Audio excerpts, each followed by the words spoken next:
Условот на Али Ахмети, според кој идната влада би се избирала со бадентирово мнозинство доколку некоја партија коалицира со нив, за лидерот на СДСМ Венко Филипче е обид за собирање политички поени и исклучиво за политички бенефит на Ахмети. Гледам, кажал ја расторил Југославија, ако мислите дека вака ќе растори Македонија, можеме порачам дека немаме помени на овој начин. И СДСМ и ДУИ по локалните избори направија значајни промени во партиските раководства. Иако двете партии направија реформи и како што представија освежување на кадарот, процесите не поминаа без критики од нивните политички опоненти.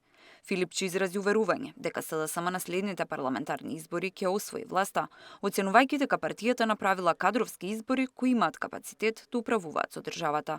Во исто време ја критикуваше ВМРО-ДПМН, обвинувајќи ја дека со своите политики ги довела граѓаните до просечки стап.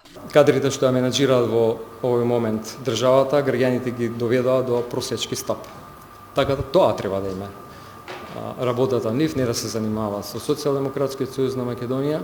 Имаме многу висок критериум за избор на личности на сите позиции и практично се спремаме да наследните избори, кога и да се случат, власта ја вратиме во рацете на граѓаните. Но од ВМРО-ДПМН секојдневно ги спорат кадрите кои Филипче ги постави како најблиско раководство. Од Јон Фрчковски до поранишниот директор на затворот Чутка Филип Андов, па се до Жарновски кој според ВМРО-ДПМН го треселе скандали и партизација во времето кога бил градоначалник на општина Центар.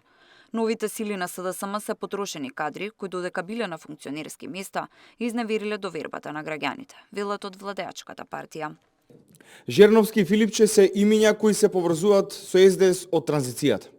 Тие не се нови кадри, туку се кадри кои неколку пати се виновни за поразите на СДС низ годините.